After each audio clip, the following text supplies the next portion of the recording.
Like if you found the video valuable. The rain in Kolkata never fell softly that July evening. It poured like a curtain, drenching the streets, blurring the neon signs, and forcing people to huddle under shop awnings. Anaya clutched her notebook to her chest, the ink already bleeding through the pages, as she ran toward the tram stop. She hated the rain, or at least she used to. It always reminded her of broken promises, of people who said they'd stay but drifted away instead. But tonight was different. Tonight, she was running because she hoped someone hadn't forgotten. The tram stop was nearly empty, save for a few stragglers. Her breath caught when she saw him, standing in the downpour as if the rain belonged to him. Arjun, with the same smile that had once made her believe in forever. Still late as always, he teased, water dripping from his hair. Anaya rolled her eyes but her lips trembled into a smile. Still stubborn as always. What kind of fool waits in this rain? The kind who keeps promises, he said simply. 5 years ago, they had stood in this very place, their hands intertwined, their future uncertain.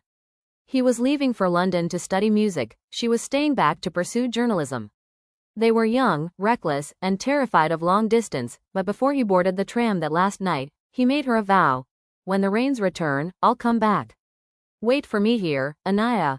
She had laughed back then, thinking it was the sort of romantic line musicians carried in their pockets.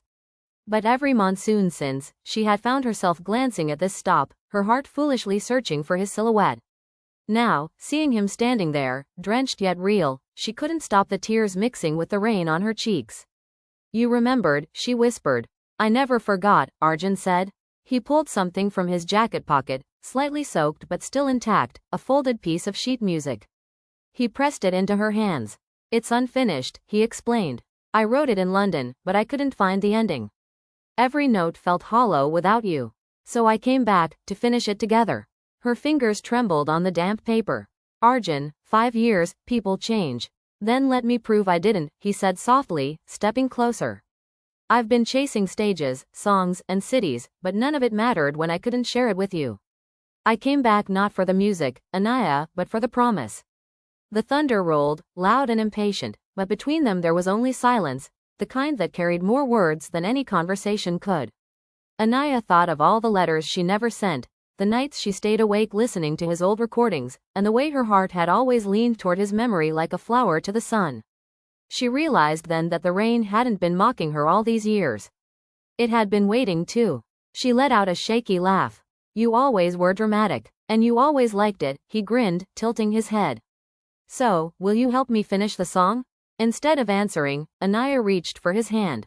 Their fingers laced together as if no years had passed at all. She leaned into him, the rain soaking them both, and whispered, only if the last note belongs to us. And so, beneath the downpour, surrounded by the hum of tramlines and the pulse of the city, two hearts found their way back to the promise they once made, a promise written not in ink or music but in rain.